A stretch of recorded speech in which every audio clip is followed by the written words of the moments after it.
Terminada la cena, Duroy, pretextando hallarse fatigado, se retiró a su cuarto y, acodado en la ventana, permaneció largamente contemplando la luna llena, que, como un enorme globo plateado, derramaba sobre las blancas paredes de las villas su claridad seca y velada, y ponía en la inmensidad del mar un cabrilleo de escamas luminosas. Buscaba alguna excusa para regresar inmediatamente a París, algún subterfugio para escapar de allí.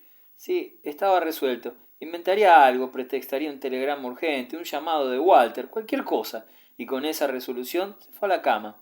Pero a la mañana siguiente, cuando se levantó, sus proyectos de fuga le parecieron más difíciles de realizar. Por mucho que abusara el ingenio, Magdalena no se dejaría engañar muy fácilmente. Se expondría pues a quedar en descubierto y a perder con su cobardía el apoyo de una aliada que podía serle muy útil para su porvenir. Resolvió desistir. Bah, se dijo, es molesto, pero tanto peor. La vida tiene exigencias desagradables que hay que aguantar. Después de todo, no creo que esto dure mucho. La mañana era azul, una de esas mañanas azules del mediodía que llenan de dicha el corazón, y Duroy descendió hasta el mar, pensando que tendría tiempo en el resto del día para ver a Forestier.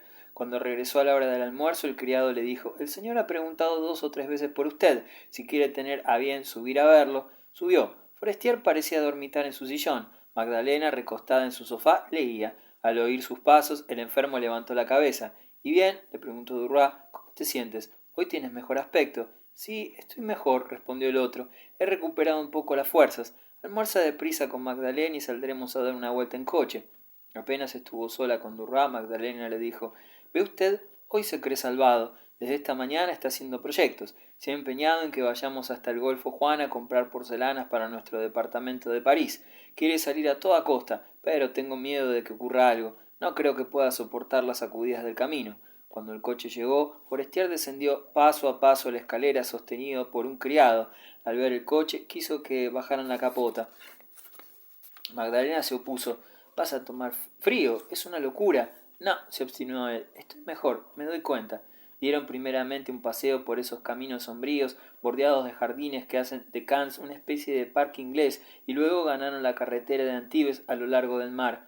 Forestier explicaba los lugares, indicó primero la villa del conde de París, luego fue nombrando otras. Estaba alegre, con una alegría deliberada, ficticia y débil de condenado, y sin fuerzas para tender la mano señalaba las cosas con el índice. «Mira, ahí tienes la isla de Santa Margarita y el castillo de donde se fugó el mariscal Pétain. Vaya un recuerdo honroso». Esto lo llevó a recordar cosas del regimiento, y nombró a algunos oficiales a propósito de anécdotas de cuartel que revivían en la memoria de ambos. De pronto, al dar una vuelta el camino, apareció el Golfo Juan en toda su amplitud, con su blanca aldea en el fondo y el cabo de Antibes en el otro extremo, y Forestier, con una súbita alegría de colegial, exclamó: «¡Ah, la escuadra! ¡Vas a ver la escuadra!». En medio de la vasta bahía se veía, en efecto, media docena de grandes navíos que parecían peñascos cubiertos de ramazón. Eran extraños, grotescos, enormes, con excrescencias, torres, espolones, que se hundían en el agua como queriendo echar raíces en el mar. Tan pesadas, tan fijas parecían aquellas moles que no se comprendía cómo era posible que se pusieran en movimiento. Cerca de ellos, alejándose mar afuera, pasaba en aquel momento con sus velas desplegadas, blancas y alegres, un bergantín de 3 mástiles cuya gracia y gallardía contrastaba con la pesadez de aquellos monstruos de guerra, de aquellos grotescos monstruos de hierro acurrucados en el agua. Forestier, esforzándose para reconocerlos, fue nombrándolos: el Colbert, el Suffren, el Amiral Dupré, el Redoutable, el Devastación. «No», rectificó, «el Devastación es aquel». Llegaron finalmente a una especie de gran pabellón en cuya fachada se leía «Fils du Art du Golfe Juan», y el coche, girando sobre el césped, se detuvo frente a la puerta. Forestier quería comprar 2 vasos para decorar su biblioteca. Como le hubiera sido muy penoso bajar del coche, le llevaron hasta este algunos modelos. Luego de examinarlos un buen rato, sin saber por cuál decidirse, consultó a su mujer y a Duroy. «Son para ponerlos en mi despacho», le explicó a su amigo, «sobre ese mueble que está en el fondo. Desde mi sillón lo tengo siempre delante de los ojos. Me interesaría una forma antigua, algo de tipo griego». Pidió otros modelos y tras un nuevo estudio y consulta terminó por quedarse con los primeros. Al pagar exigió que los enviaran lo antes posible a su casa. «Debo regresar a París dentro de algunos días», dijo. Cuando volvían, bordeando otra vez el golfo, una súbita corriente de aire frío los sorprendió en un recodo y el enfermo se puso a toser. Al principio no fue más que una pequeña crisis, pero luego, al repetirse, se hizo más intensa, terminando por convertirse en una especie de hipo, de estertor ininterrumpido. Por momentos parecía ahogarse, y cada vez que quería respirar, la tos que salía del fondo del pecho le desgarraba la garganta. Nada pudo calmarlo. Cuando llegaron fue necesario llevarlo en peso desde el coche hasta su habitación, y Duroy, que le sostenía las piernas, sentía las sacudidas de sus pies a cada convulsión de sus pulmones. El calor del lecho no logró calmar el acceso, que duró hasta la medianoche. Al fin los narcóticos consiguieron aliviar los espasmos mortales de la tos. El enfermo permaneció hasta el alba sentado en la cama y con los ojos abiertos. Las primeras palabras que pronunció fueron para pedir que llamaran al barbero, pues tenía el hábito de afeitarse todos los días. Se levantó para esta operación, pero hubo que llevarlo otra vez inmediatamente a la cama, y se puso a respirar de una manera tan acelerada y penosa que Magdalena, azorada, hizo despertar a Duroy, que acababa de acostarse, para rogarla que fuera a buscar al médico. Lo hizo, en efecto, y momentos después regresó con el doctor Gabot, que prescribió un brebaje y dio algunos consejos, pero cuando estuvo a solas con Duroy, que lo acompañó hasta la puerta para preguntarle su opinión, le dijo: «Es la agonía, morirá entre hoy y mañana. Prepare usted a esa pobre señora y haga venir un sacerdote. Nada puedo hacer ya como médico, pero quedo a disposición de ustedes». Duroy hizo llamar a Magdalena y le dijo: «Se está muriendo, es una cuestión de horas. El médico aconseja que se llame un sacerdote. Usted resolverá». Magdalena reflexionó largamente. Luego, con voz lenta, respondió: «Sí, es preferible por muchos motivos. Tendré que prepararlo. Le diré que el cura ha querido verlo. En fin, no sé. ¿Quiere usted hacerme el favor de ir en busca de un sacerdote? Pero desearía que elija uno que no exagere el ceremonial, que se limite a la confesión si es posible y deje el resto a nuestro cargo». El joven llevó a un viejo eclesiástico complaciente que se prestó a la situación. Cuando entró en el dormitorio del agonizante, Magdalena se retiró con Duroy a la habitación contigua. «Esto lo ha trastornado», dijo. «Cuando le hablé de un sacerdote, su semblante tomó una expresión espantosa, como si hubiera sentido, no sé, un latigazo. Comprendió que todo ha terminado, que tiene las horas contadas». Estaba muy pálida. Continuó: «Jamás podré olvidar esa expresión. Estoy segura que en ese momento vio la muerte». «Sí, la vio». Oíase claramente la voz del sacerdote, que alzaba un poco el tono, pues era algo sordo.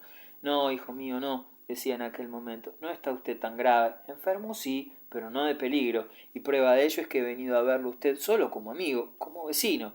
No pudieron oír lo que respondió Forestier. El sacerdote continuó: «No, no le daré a usted la comunión. Ya hablaremos de eso cuando esté mejor, pero si quiere aprovechar mi visita para confesarse, hará usted muy bien, y yo se lo agradeceré. Soy pastor, y cuando se trata de atraer a mis ovejas a redil, toda oportunidad me parece buena».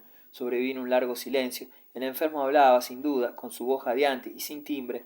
De pronto, ahora en otro tono, en tono de oficiante, ante el altar volvió a oírse la voz del sacerdote: «La misericordia de Dios es infinita, hijo mío. Recite usted el Confiteor. Por si lo ha olvidado, lo ayudaré. Repita conmigo: Confiteor Deo omnipotenti, Beater Mariae semper Virgine». De tanto en tanto se detenía para dar tiempo a que el moribundo lo alcanzara. Luego dijo: «Ahora confiésese usted». Magdalena y Duroy, dominados por una extraña turbación, se habían quedado inmóviles en actitud de espera.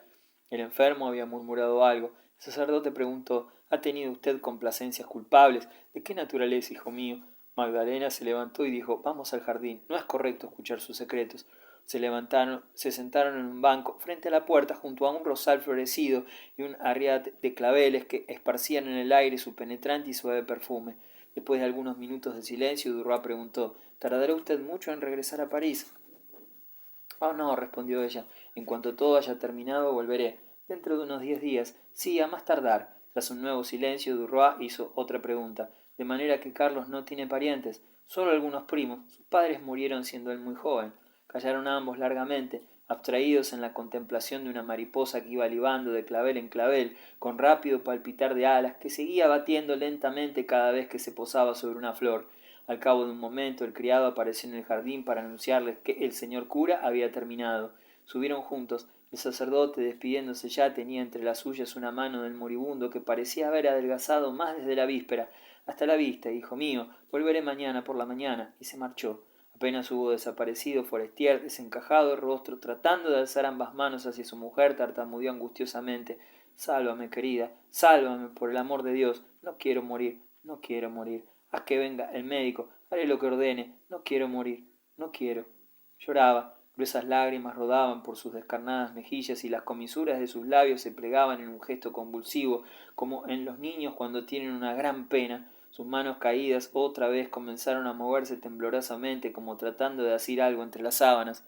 Magdalena, que también se había echado a llorar, balbuceó: «Pero si no es nada, una simple crisis, mañana estarás mejor, el paseo de ayer te fatigó un poco, y eso es todo». La respiración de Forestier era más rápida que la de un perro al cabo de una carrera, tan rápida que no se podía seguir su ritmo y tan débil que apenas se la oía. «No quiero morir», repetía. «Oh, Dios mío, ¿qué será de mí? Ya no veré nada, nada, jamás. Oh, Dios mío».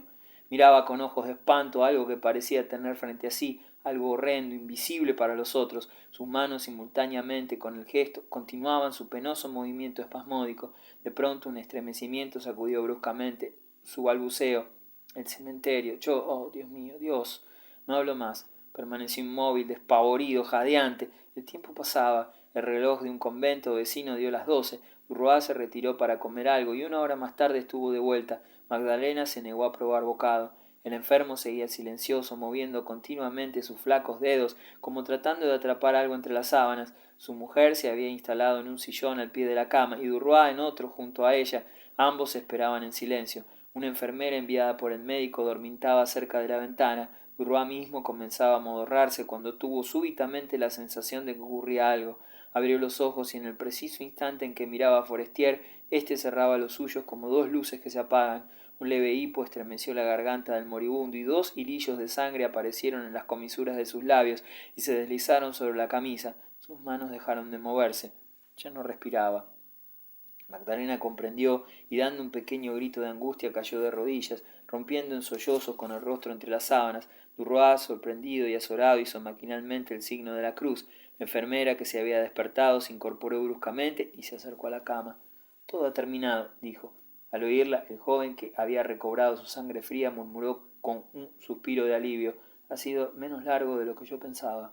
Pasado el desconcierto del primer momento y vertidas las primeras lágrimas, fue necesario ocuparse de las tareas y cuidados que demanda un muerto. Durois, que tomó todo a su cargo, tuvo que trajinar hasta la noche. Terminadas las andanzas, se sentó a comer con gran apetito. Magdalena también tomó un bocado. Luego ambos se sentaron en la cámara mortuoria a velar el cadáver. Los cirios ardían sobre la mesa de noche junto a un plato con un poco de agua, donde había colocado un gajo de mimosa, por no haber sido posible conseguir la acostumbrada rama de boj. Estaban solos. Los 2 jóvenes, cerca de aquel que ya no existía, permanecían en silencio, pensativos, contemplándolo. Durois, a quien la sombra que rodeaba el cadáver lo llenaba de turbación, no podía apartar de él la mirada. Sus ojos y su espíritu, atraídos, fascinados por aquel rostro descarnado que la luz mortecina de los cirios hacía parecer más pálido, permanecían fijos en él. He ahí todo lo que quedaba de Carlos Forestier, de su amigo, cuya voz había escuchado hasta el día antes, hasta hacía pocas horas.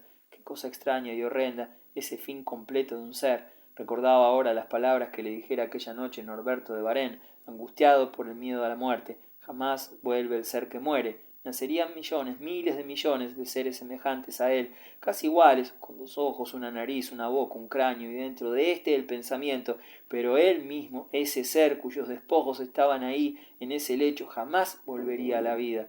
Durante algunos años había vivido, comido, reído, amado, esperado, como todo el mundo, y eso había terminado para él, terminado para siempre, definitivamente. ¿Qué es, pues, la vida? Una vida, unos cuantos días y después nada. Se nace, se crece, se es feliz, se espera y finalmente se muere. Adiós, hombre o mujer, ya nunca volverás a la vida. Y, no obstante, cada uno lleva dentro de sí un deseo angustioso e irrealizable de eternidad. Cada uno es una especie de universo en el universo y no tarda en anularse completamente en el estercolero de los gérmenes nuevos. Las plantas, las bestias, los hombres, las estrellas, los mundos, todo se anima y luego muere para transformarse, y el ser que muere, insecto, hombre o planta, jamás vuelve.